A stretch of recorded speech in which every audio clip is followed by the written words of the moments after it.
Assalamu alaikum everyone. I hope all students are okay. That's very good. Great. And I hope that there is no feeling of being tired.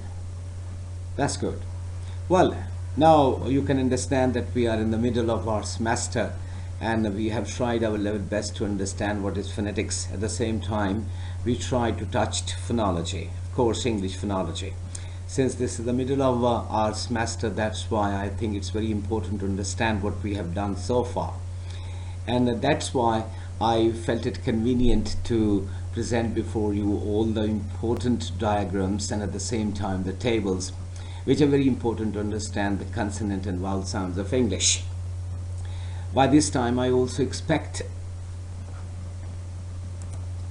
that all students are very much working hard, and at the same time you have prepared your folders because I told you that when you create your folder for this particular course, that means that on the daily basis or whatever we do, or I ask you when I talk about the self-assessment component of each session, that means that you are generating self-understanding for the things we do during a session. That's why it is very important that you have to refer to your folders what you have done so far, or rather what we have done so far. Let me tell you that by the end of this semester, this folder is going to help you a lot. Maybe it's the midterm exams, maybe you're engaged in writing some sort of assignment, or maybe it is the end term examination. So all these things are very important for you. That's why I try my level best to emphasize on the creation of a folder, which definitely is in other words, it's a way to generate your wonderful understanding about this particular course, that is phonetics and phonology. I also expect that you have generated some sort of self-concepts regarding phonetics and how to understand what is phonetics. But at the same time, there are certain things which we have done during the sessions, and I'm sure in the light of those things that you are capable now to say what is phonetics and what are the concepts behind phonetics which govern this particular branch of linguistics. Okay? So let's see what we are going to do today. My dear students, our today's session is session number 15, and now we are in the 8th week of our semester. Our today's topics are, which we need to understand. First of all, we shall try to understand what is the world of linguistics with reference to phonetics and phonology. Then we shall be talking about some important diagrams, definitely regarding speech organs. And then the third thing is the important tables, of course.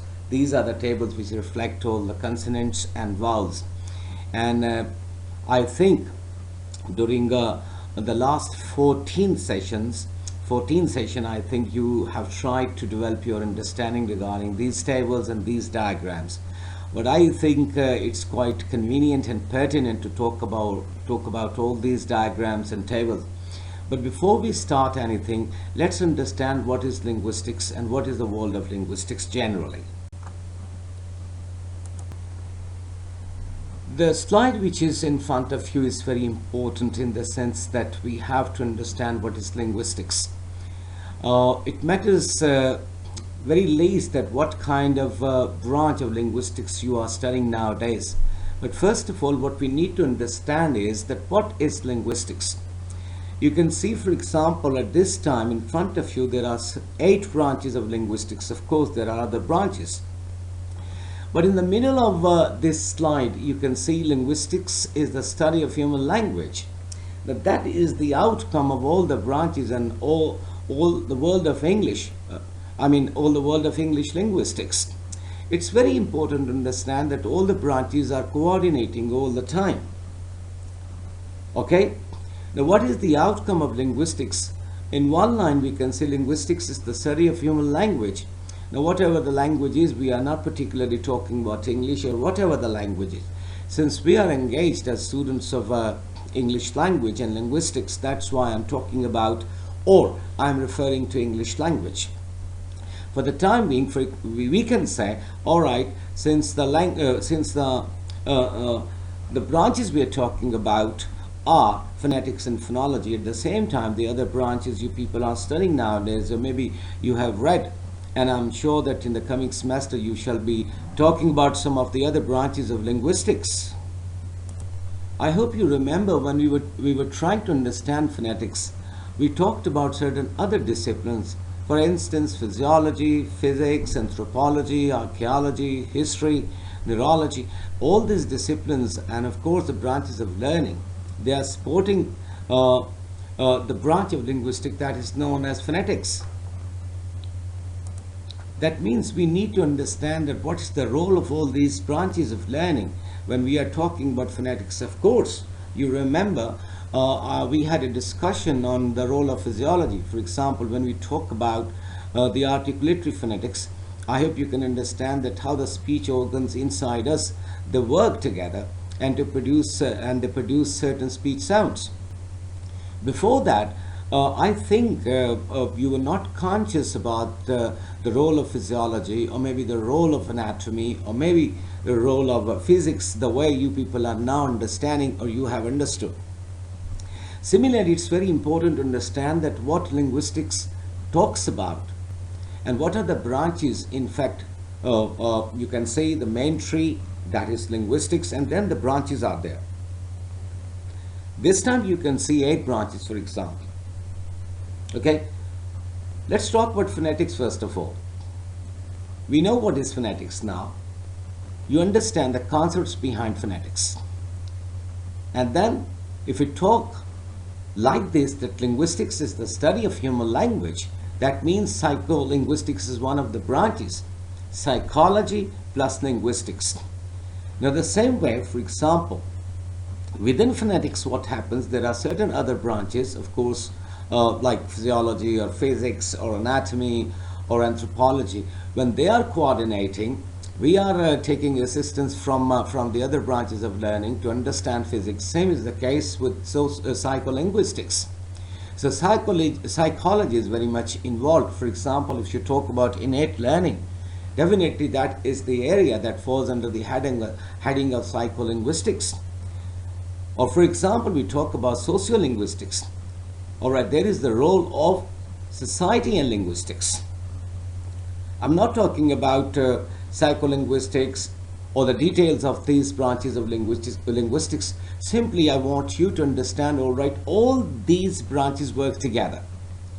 And then let's talk about syntax, for example. We know that, all right, there is a morpheme because you can see morphology on the right. Right? When wherever you are sitting on your right, you can see morphology. So morphemes work together, and of course the words are generated. And the words are used in phrases and sentences. And then we have to talk about the structure. So all these words and sentences are to be used in some sort of structure. And of course, syntax is that branch of linguistics that talks about that. And then we have got the semantics. Now, what are the meanings, in fact? We have to understand the meaning, what kind of words we use, and what kind of meanings they denote or they stand for. And then pragmatics, for example, now how the language is used in the society, that's very important. Yes, exactly. On daily basis, what kind of usage we have of the language, whatever the language we are speaking. For instance, we are talking about English, how English is used. I hope you remember when we talked about the functional phonetics, functional part, of course, and when we apply this, that becomes phonology. That is, of course, the area of functional linguistics. And then morphology I have already talked about. But the two branches over here, phonetics and phonology. When we say that linguistics is the study of human language, always remember we are not referring to any language or any particular language. That could be any language spoken or used on earth. That's why, while understanding phonetics, what I said to you people, and that was, try to understand that this is what happens when we are producing human language, or we are generating human language. Yes, exactly. We have to understand that what are the concepts governing to produce a sound, what kind of sound, and what is the perception of sound. Now, I hope you remember when we try to understand the phonetics, we try one liner answer is that what is phonetics? If there is a question that what is phonetics, the one liner answer is that it is the branch of linguistics that studies the production, the transmission, and the perception of speech sounds. And when we say speech sound, definitely we are referring to human speech sound. So it's very important to understand that all these branches of linguistics work together. And when we talk about phonology, always remember we are particularizing some sort of language. All right? Definitely we'll be talking about phonology from session number 16. But before that, it's very important to understand that when we talk of phonology, that means we are talking about some particular language. And the particular language we people have with us is English.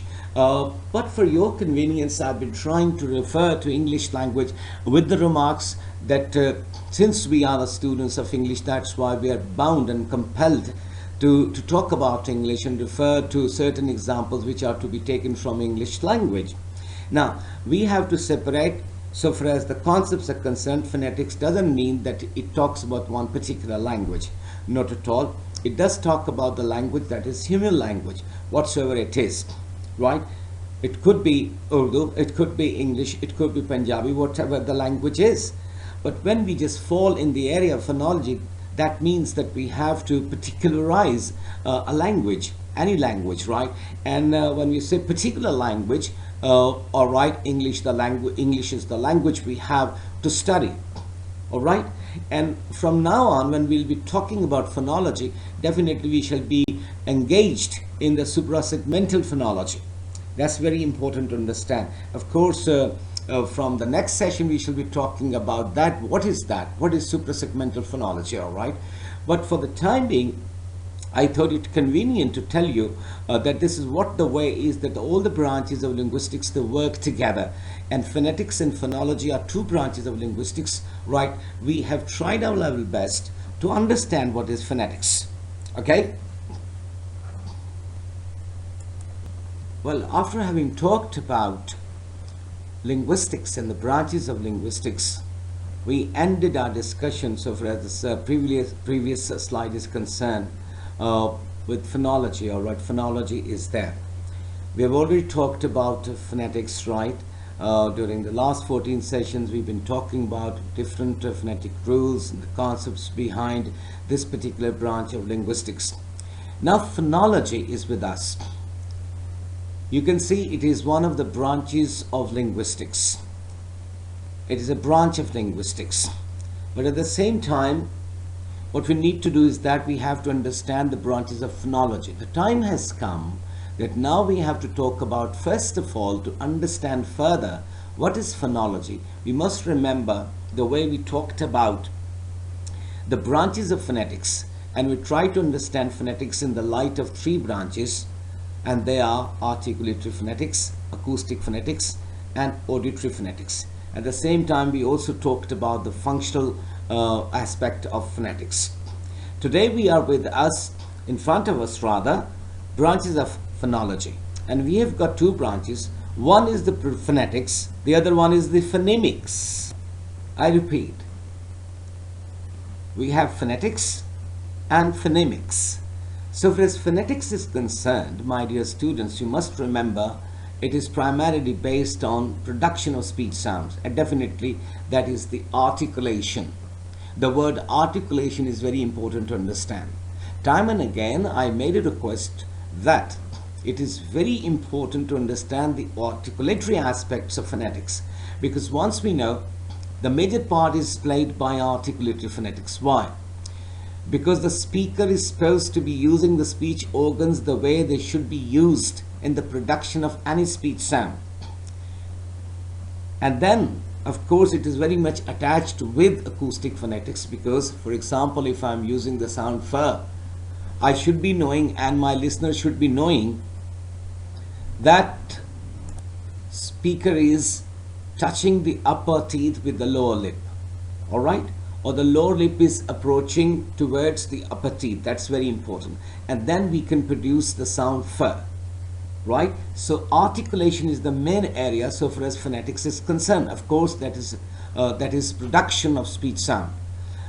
The other branch of phonology, of course, is phonemics, the function, the functional aspect of any language. But now we have got English, of course, phonology of English we are talking about, all right? Within phonetics, we have got three branches, as I told you. You can see on your screen, acoustic, that talks about the properties of speech sound; auditory, that talks about the perception of speech sound; articulatory, to produce the articulation. But so far as phonemics is concerned, and now we are very much concerned with phonemics, the functions. What is the function of language? Of course, a particular language. And now we have got English with us. Okay? Now let's start understanding speech organs. You have seen many diagrams during the during the proceedings over 14 sessions. But this time I want you to recall each and everything. And now please try to focus on this slide. Not only this slide, but you can talk about the lungs. But before talking about lungs, it's very important to understand that there are other parts, other organs inside our body which are supporting lungs. Of course, the ribs cage and then diaphragm. I hope you understand, close to abdomen, because they are pushing our lungs to pump the air outside, I mean upward. And then what happens, we can see the vocal cords, and of course larynx is there. Vocal cords very important. And this windpipe, of course, the pharynx, and then inside the mouth, it's very important to understand. We have got what we see. We can see the lips and sometimes teeth and sometimes tongue. But inside we have got two cavities. One is the oral cavity, the other one is the nasal cavity. As you know that there are certain sounds which are produced through nasal cavity. For example, m, n, and ing, they are known as the nasal sounds. But most of the sounds are produced through the root of oral cavity. And so far as the oral cavity is concerned, we have got what inside? Inside we have got teeth, tongue, and alveolar ridge. Alveolar ridge has got two parts. One is the hard palate, the other one is the soft palate, and this is also known as velum.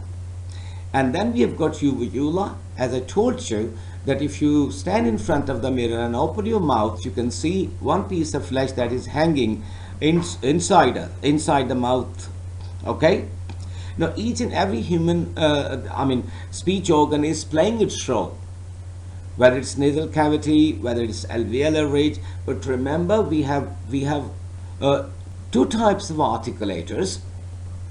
One type is the active articulator, the other one is the passive articulator. Now, so far as the active articulators are concerned, tongue is the most active articulator. And of course, after tongue, what we are having is the lower lip. But there are certain passive articulators, for example, the entire ridge, teeth, uvula, soft palate, and then we have got vocal cords, we have got flaps over there. So this is what you have to understand. What is the role? What are, first of all, the speech organs, and what kind of role each and every speech organ plays during the production of speech sound. Okay? This is another way to understand speech organs. Right? Now the speech organs are better explained. For example, you can see on your left, teeth, upper and lower lip, alveolar ridge, and then you can understand there are two parts of alveolar ridge. And these parts you can see on your right, hard palate and soft palate. And then we have got uvula. But the most important thing is that we have to understand the formation of tongue. Our tongue has got primarily four parts when we talk about speech sounds. For example, the tip of the tongue is there, the front is there, the center is there, and the back of the tongue is there. And then we have got glottis. Now these are the things you must be knowing. For example, what sound I am producing. If I am producing bilabial sound, what speech organs play their role at that time. If I am producing, for instance, labiodental sound, what speech organs are involved. When I am producing dental sound, what speech organs are involved, and what is the role of active articulator and what is the role of passive articulator or passive articulators. So this is what is the way out to understand the entire working of speech organs which work when we produce certain speech sounds. All right, now you are conscious that what is the role, because before that we never tried to think about these things. We were unconscious because we were speaking, but now you speak with a purpose, and you know. If somebody is asking you theoretical basis, on the theoretical basis I'm saying that now you are capable of telling, for example, what is a dental sound, what is a labial dental sound, what is alveolar, what is glottal sound. So you can better tell why it is glottal. For example, you can say ha is a sound that is glottal, because you know the concept behind that. It's very important to understand the concepts which are governing the rules, which are the governing rules of phonetics. Okay? Well, after having seen two previous slides based on speech organs, we are left with three primary areas. In our mouth, we have got three primary areas. So you can say we have got three headings. One is the oral cavity, next is the nasal cavity, and then is the larynx. You can see that under these headings there are different speech organs working, right? You can see that, and this, the courtesy for this slide is Bang Tiong. Now you can understand on your left, oral cavity.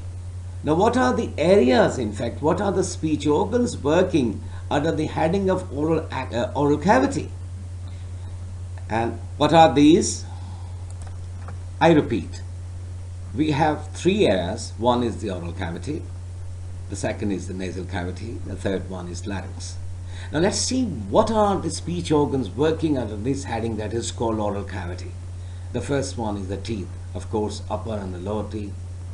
Then we have got lips, upper lip and lower lip. And the third we have is the tongue, which has got four parts, at least four parts. The tip of the tongue, the front of the tongue, middle of the tongue, that means center of the tongue, and of course the back of the tongue. And the fourth part is the jaws.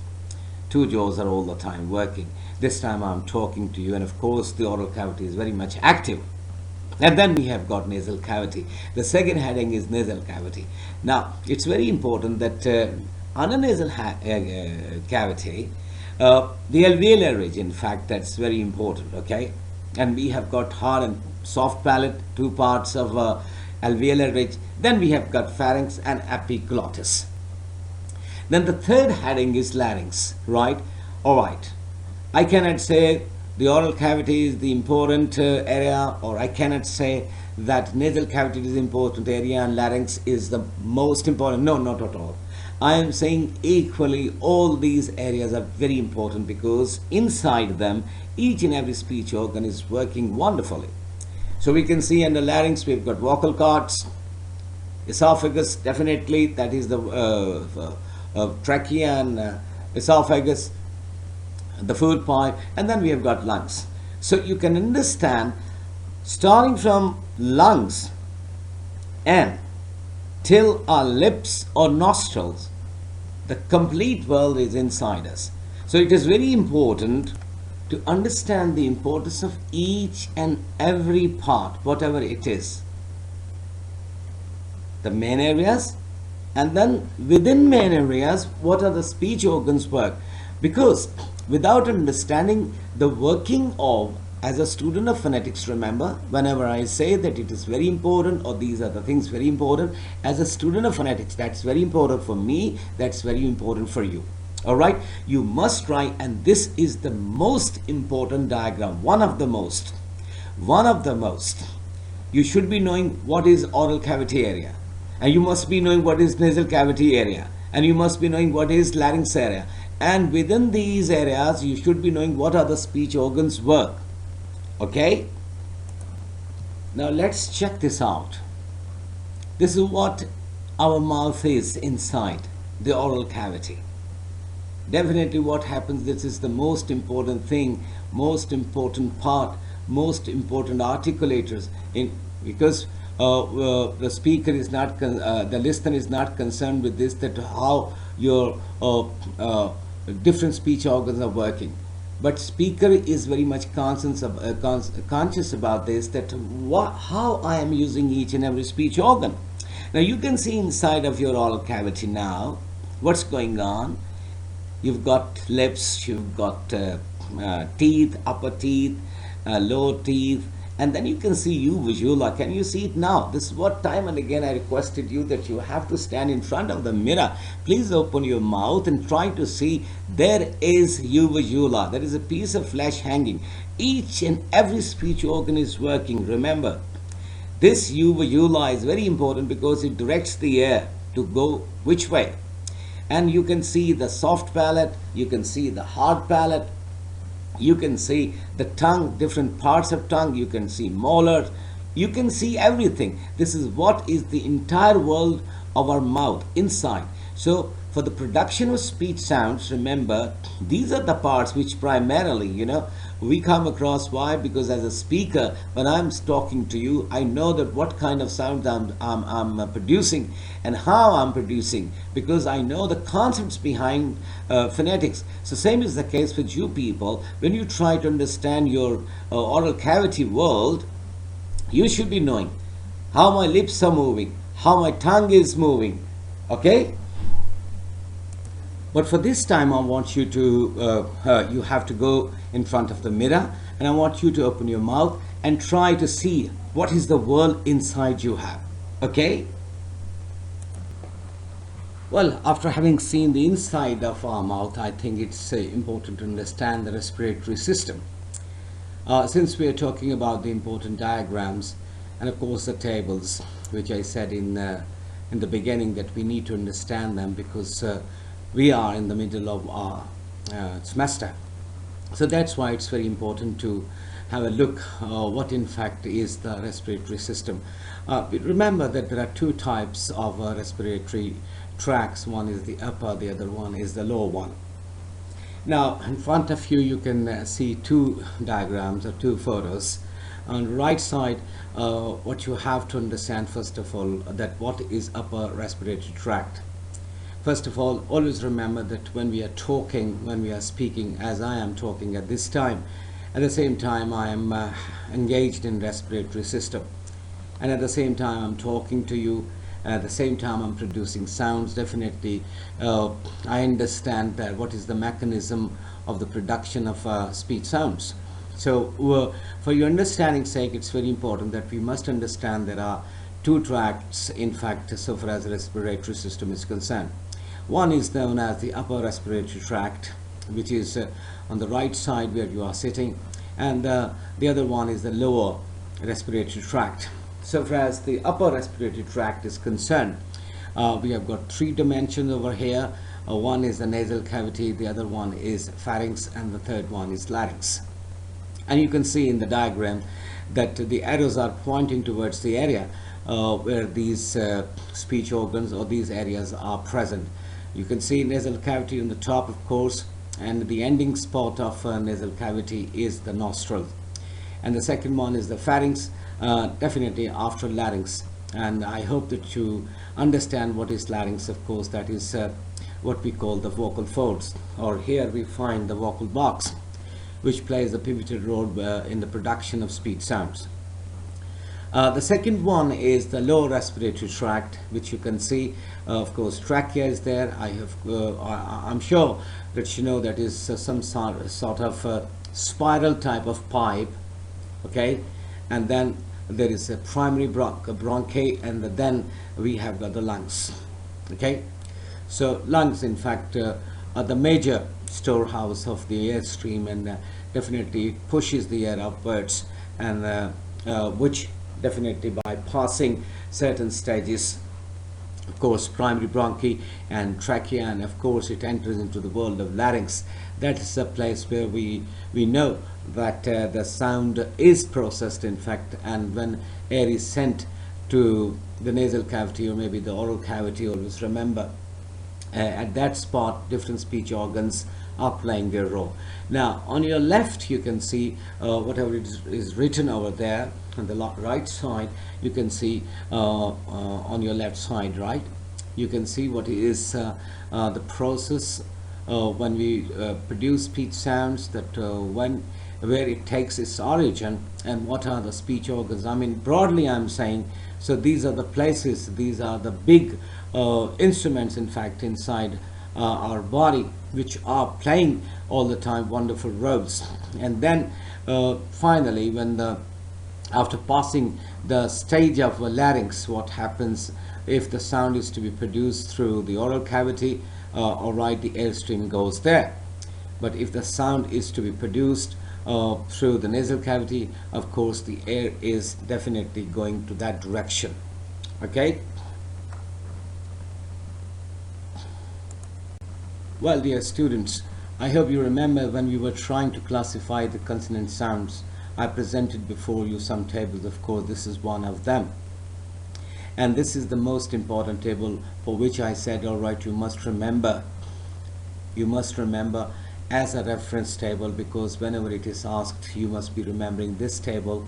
All right, this is how we classify the consonant sounds. Okay, so we have got 3-column table this time. On the top it is written classification. In the second column we have articulators, which are involved in the production of speech sounds. And what are the speech sounds? Of course, under the examples title, you can see those are the these are the sounds which are produced when the articulators are behaving like that. So let's start with the first one. The first one is bilabial class. Bilabial class. Two speech organs are working, the upper lip and lower lip. Yes, exactly, they are closed. And the sounds produced are p, b, m, w. I repeat, the first class is bilabial class. The articulators involved are upper lip and lower lip, and the sounds produced are p, b, m, w. The next class is dental. Dental. The articulators involved are teeth and tip of tongue. Teeth and tip of tongue. The sounds produced are th, the. I repeat, the name of the class is dental. The articulators involved teeth and tip of tongue. The sounds are th, the. The next class is labiodental class. Labiodental. The articulators involved are lower lip and upper teeth. The sounds produced are f, v. I repeat, name of the class is labiodental. Name of the articulators are lower lip and upper teeth. The sounds are f, v. The next is alveolar. The articulators are alveolar ridge and tip and blade of tongue. The sounds are t, d, s, z, n, l, r. I repeat. Name of the class is alveolar. The names of the articulators are alveolar ridge and tip and blade of tongue. The sounds produced are t, d, s, z, n, l, r. Next is platealveolar. Hard palate, of course, alveolar ridge and tip, blade and front of tongue.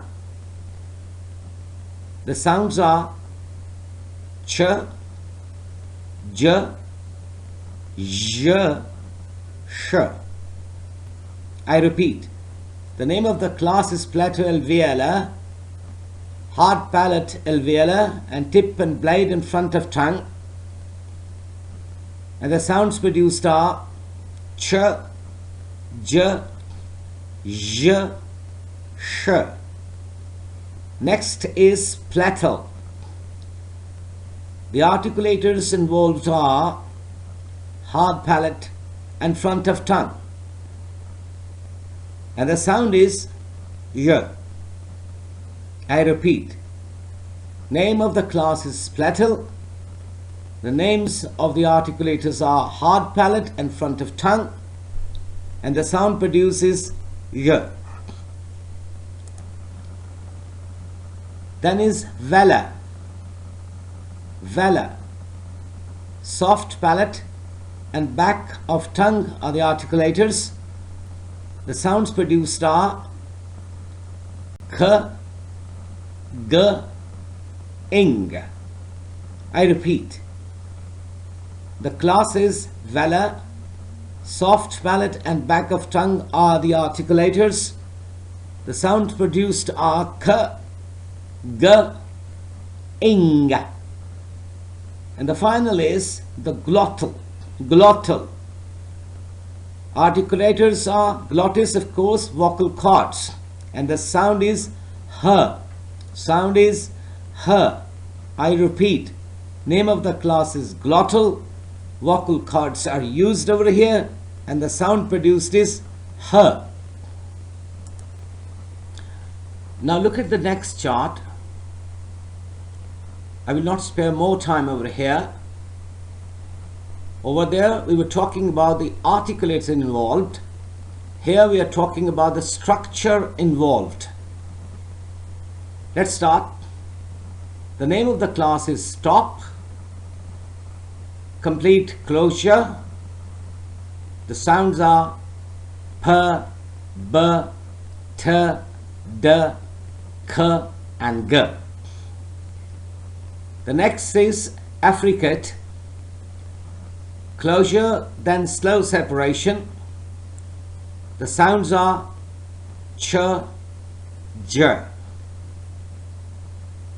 Attached with it is the fricative class. Narrowing resulting audible friction. And the sounds produced are f, v, th, the, s, z, sh and j. The next is nasal. Complete closure in mouth. Air escapes through nose. And the sounds produced are m, n, ing. The next class is lateral. Closure in the center of mouth. Air escapes over the sides of tongue. And the sound produced is l. Next one is frictionless continuant. Structure involved. Slight narrowing, not enough to cause friction, and the sound is r. The next class is semi-vowels or semi-consonants. Structure involved is slight narrowing, not enough to cause friction, and of course w and y. W and y. All right. Well, after having talked about classification of consonants, and then after having seen two important charts, and the first chart is very important, sorry, that a table. So two tables, and of course before them we try to understand the respiratory system, and we try to understand the upper and the lower respiratory tracts. And before that we try to understand the speech organs and the working of speech organs. Now let's talk about the vowel sounds. This is what you have to understand, that remember, the vowels world is not like consonants world. Consonants either voiced or voiceless, but when you talk about English vowels, remember all English vowels are voice sounds. That's very important to understand. We had a discussion on this, and we had long discussion on this. We tried to understand what is in fact behind this, that one is the front, central, or the back vowel sound. Now you can see that if you try to produce the sound, any vowel sound, for example, say, you can understand that sometimes your mouth is sort of closed, sometimes it's half closed, sometimes it's half open, and sometimes it's open. For example, if I produce the sound E, a long vowel sound, you can understand it. And if I say eh, again you can have the front vowel sound like this.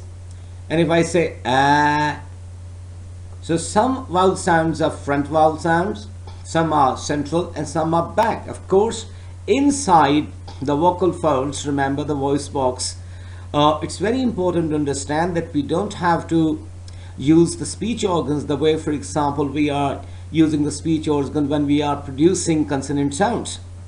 Okay, over there we have to understand the structure involved and the articulators involved. Here, remember, it depends upon the position of our mouth. That means what is the position of our lips, so they allow to go the sound outside our mouth. Okay, now for example, you can look over here at the bottom. There are long vowel sound, and then we have got short vowel sound. Long vowel sound, this is what I told you, there are 5 long vowel sounds in English. Do you remember? Can you repeat after me? What are they? Yes, exactly. E, R, O, U. Yes.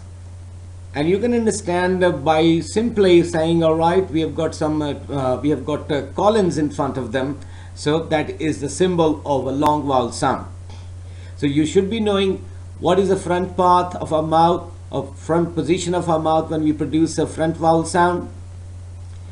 What kind of sounds are produced when it is central, such as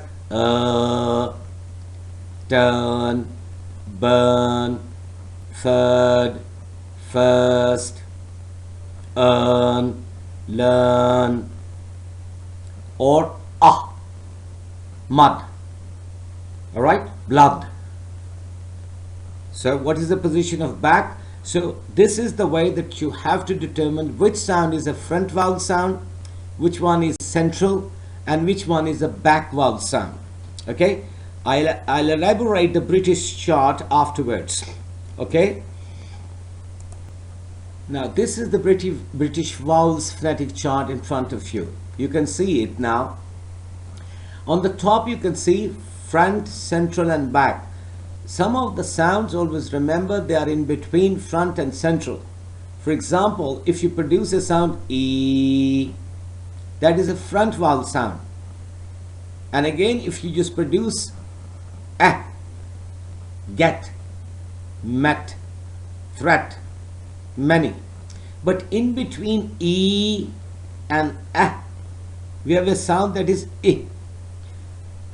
That is why it is written, it's near front. It's near front.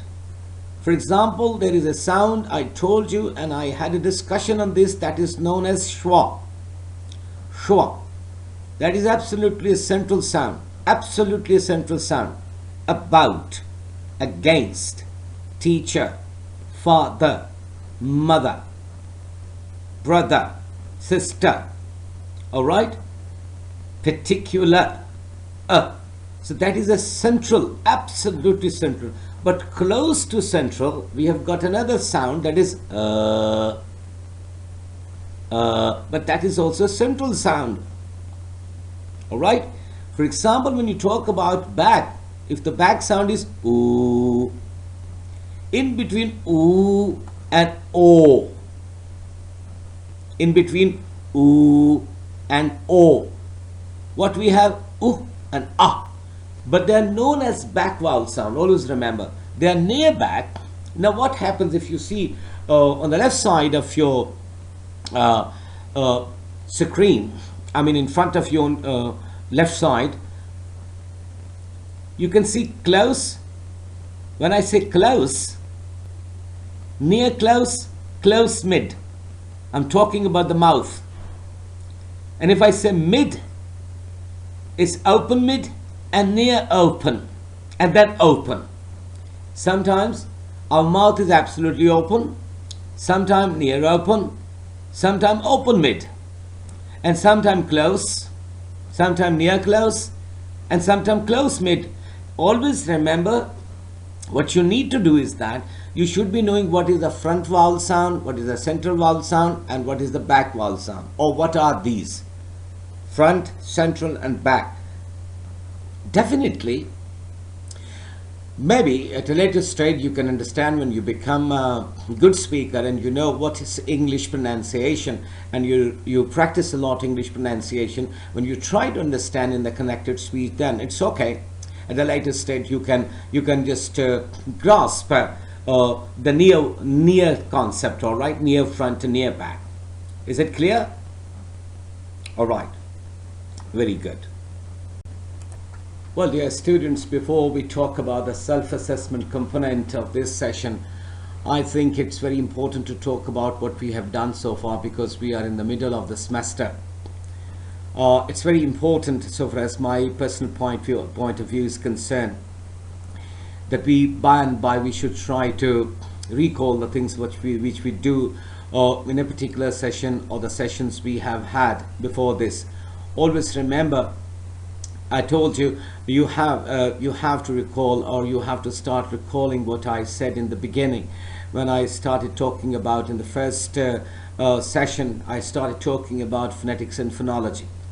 I still remember I had a talk with you people when I was saying that is one of the technical courses in my point of view. Maybe there could be some sort of some sort of disagreement. Maybe some of my colleagues, they do not agree with me, but I have my own opinion, and my opinion is that it is technical in the sense because it is involved, or it gets a spoken version of the language involved. It's very important, that spoken version is primarily, that is not focused in our society. I'm talking about English language. You might have seen, despite all the efforts, there are rare chances, that there are rare places where we can have English speaking environment.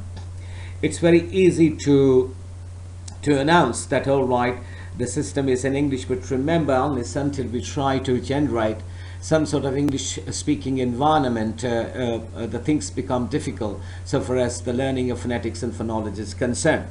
And that's why, considering these very points, I talked about, number one, that phonetics and phonology both are little technical in the sense that you have to understand the concepts behind what? Behind the production of speech sounds. At the same time, the speaker is supposed to be knowing that how I am producing sound, what kind of sound I am producing, and what in fact could be the reception part of the listener. Because most of the important thing is that the listener is the primary focus. For example, you are the primary focus for me at this time, and not only for me, for every instructor who is engaged in talking to you virtually. Now, you have seen what I have done during these 15 sessions, that I tried my level best to speak in English, and maybe one or two, or maybe a couple of examples required when I had to give you some words of Urdu language, right? But what happened, I didn't try to bring any other language except English. That's the number one rule. If you want to start writing good English, and if you want to speak good English, remember you have to start thinking in English. That's very important rule in my point of view. I may be wrong. Two, I'm not talking about some other courses, but I'm particularly concerned with phonetics and phonology. To grasp phonetics and phonology, although it's not easy in the beginning, but I'm sure that by this time you people are now enjoying, and it was my belief. I still remember that I put one objective before me, and that is that after the completion of this course, my students, of course, and learners will be saying, yes, I love phonetics. Now I presented that slide because of a reason, and the reason was because we have to pick up the course in such a way that it should not be only listening. All right, you might have seen, for example, that I tried my level best to stop you because you've got the access afterwards, after the class, to listen to me again and again. You can stop me, you can take a pause, you can have a cup of tea, and then you can start writing, and you can have the access to a certain type of material. That makes no difference at all. You can, and you should. But at that time, when the activity is done during the session, that means that a lead is given to you. All right, you can think about such more activities when you are free and you are just working alone. So that's why I tried my level best to bring certain activities. I wanted to work with you. And one more thing I still remember.